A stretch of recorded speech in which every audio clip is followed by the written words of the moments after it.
Assalamualaikum warahmatullahi wabarakatuh. Apa kabar semuanya? Semoga kita senantiasa dalam lindungan Allah Subhanahu wa Ta'ala.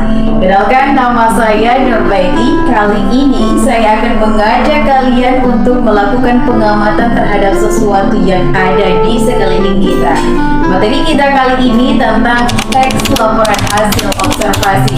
Setelah kita melakukan pengamatan, saya akan mengajak kalian untuk melakukan pemanjaan kata melalui penulisan teks laporan hasil observasi. Sekarang saya mau bertanya kepada kalian, apa kalian tahu apa itu teks laporan observasi? Sebelum kita memecahkan tentang apa itu teks laporan hasil observasi, terlebih dahulu saya akan memberikan wejangan kepada kalian tentang struktur dan ciri-ciri dari teks laporan hasil observasi. Struktur teks laporan hasil observasi terdiri atas 3 bagian, diantaranya definisi umum, deskripsi bagian, dan deskripsi manfaat. Definisi umum berisi tentang sesuatu yang dibahas. Deskripsi bagian berisi tentang gambaran sesuatu yang dilaporkan secara terperinci. Dan deskripsi manfaat berisi tentang manfaat atau kegunaan dari sesuatu yang dilaporkan.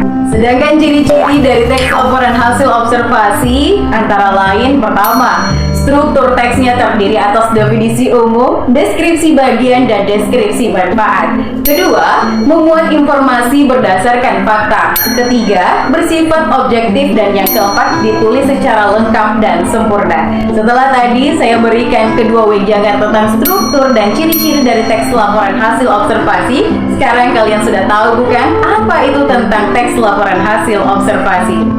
Nah, teks laporan hasil observasi adalah teks yang berisi tentang penjabaran umum yang melaporkan sesuatu berupa hasil dari suatu pengamatan. Teks laporan hasil observasi disebut juga teks klasifikasi karena memuat klasifikasi mengenai jenis-jenis sesuatu berdasarkan kriteria tertentu. Nah, tadi kalian sudah tahu bukan apa itu teks laporan hasil observasi berdasarkan struktur dan ciri-ciri dari teks laporan hasil observasi yang telah saya sampaikan. Kemudian sekarang kita beralih kepada informasi penting yang terdapat di dalam teks laporan hasil observasi. Informasi yang terdapat dalam teks laporan hasil observasi merupakan fakta yang ditemui pada objek yang diamati. Fakta adalah peristiwa yang benar-benar terjadi. Fakta menunjukkan kebenaran informasi. Fakta merupakan pernyataan yang tidak terbantahkan kebenarannya.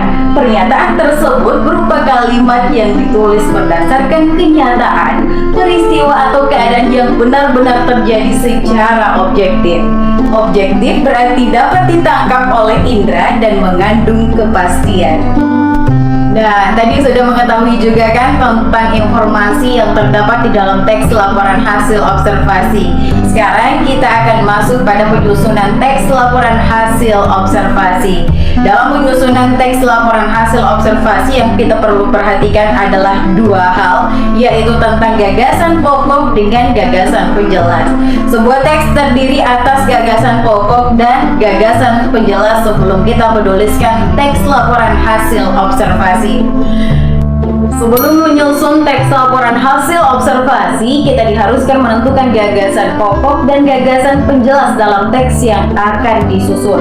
Mengembangkan teks dengan menulis gagasan pokok terlebih dahulu. Setiap gagasan pokok dikembangkan menjadi 1 paragraf dan gagasan penjelas dikembangkan untuk menjelaskan gagasan pokok tersebut.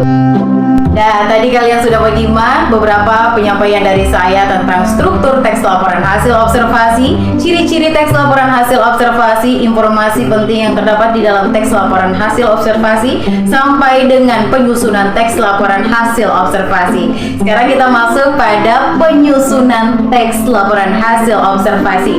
Sekarang kalian perhatikan objek yang saya tunjuk ini. Apa kalian mengenali objek ini? Ya, tentu ini adalah harimau. Harimau memiliki kaki 4.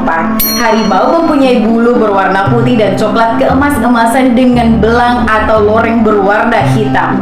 Harimau memiliki tinggi mencapai 1,3 meter, panjangnya mencapai 3,3 meter, dan beratnya dapat mencapai 300 kg. Kalian sudah memperhatikan objek yang saya tunjuk ini? Ya, setelah kalian memperhatikan objek ini, sekarang saya persilakan kepada kalian untuk mencoba melakukan penyusunan teks laporan hasil observasi berdasarkan objek yang telah saya tunjuk. Mungkin demikian untuk hari ini pembelajaran kita tentang teks laporan hasil observasi. Saya akhiri atas nama Nur Baiti mengucapkan terima kasih. Billahi taufiq wal hidayah. Wassalamualaikum warahmatullahi wabarakatuh.